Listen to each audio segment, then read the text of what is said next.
Right team, in this video here we're going to go over how to build a strongman specific layout in the app. So what do I mean by strongman specific? For example, there's a pretty well-known coach called Josh Lancaster, Lean Body Strength Club, or British Strongman Coach, I think he goes by now. Josh Lancaster programs this style very, very effectively, very strongman specific, looking to really just utilize specific exposure to the event. So if you're really new to the sport, this is a great way to do things because you're going to be able to build skill and get loads of exposure to lots of different things throughout the training week. So the specific press day is pretty simple, to be honest with you. We would just come in and we would hit specific press, and we would hit strongman press, and we would make sure we pick two different ones here. So you might do log push press followed by, I don't know, axle push press or dumbbell push press, something like that. After that, we pick a secondary press, and I would advise you here to probably stay overhead as well. So the layout we could use here is something like we could do log press, push press, log strict press, and then like axle push presses or something. That way we've basically exposed ourselves to a lot of pressing volume, but we've got two different skills in there. We've got the axle and we've got the log. Three skills really, because the log strict is different to log push. In terms of protocols to assign, just click through, hit the protocol, read the description, and assign the ones that sound the best to you. Now, the next session would be the deadlift and assistance section. Because we're going strongman specific here, we can actually use the main session assistance and secondary assistance differently.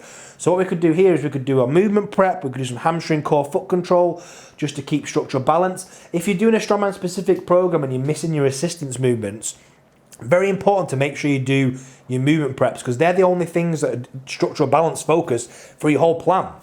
So we assign a deadlift, whether we're doing accumulation, intensification, we decide, we pick the correct protocol. Next, maybe we do deadlift followed by front carries. Maybe we do heart shock front carries. Then secondary assistance, maybe we do farmer's walk, vice grip phase. That way we're doing deadlift, sandbag farmers, and we're getting specific exposure to the events. We could also do deadlift farmers stones is a really common one I like to use. I actually use that quite a lot, to be honest with you, on this session. Deadlift farmers stones done, because it's really posterior chain focused.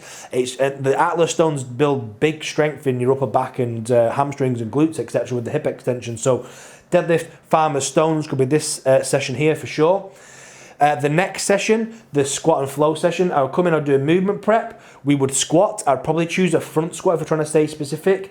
Flow state press, maybe we do a dumbbell here because we did log and axle day one. Maybe we do front squat followed by dumbbell. And then we could do a secondary press if we wish to add more volume. So we could do an incline bench just to get a bit more press strength volume.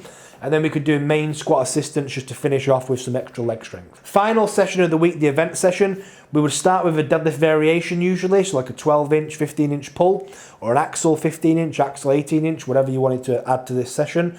And then we would go and we would assign a couple more events. So the great thing about this is because we've done, let's say we did farmers and stones on this day, and we've already done axle, we've already done log, we've already done dumbbell.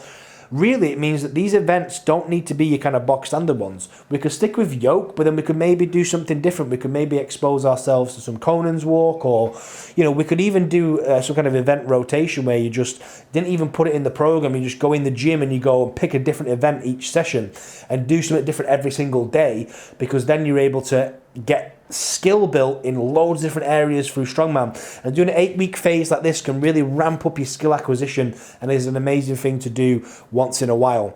I am a fan though of making sure that you'd only do this for 1 or 2 phases in a row, because I'm a huge believer in missing your assistance for too long is a huge mistake, and you'll end up with structural balance issues later down the line.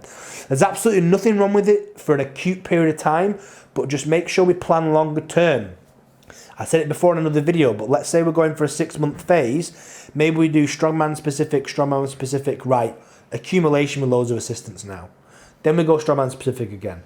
That could be a way of doing it to make sure that you get the most out of the app, most out of all the phases, most out of all the structural balance work, and you're not just becoming too focused on that, because anything for too long isn't good for you.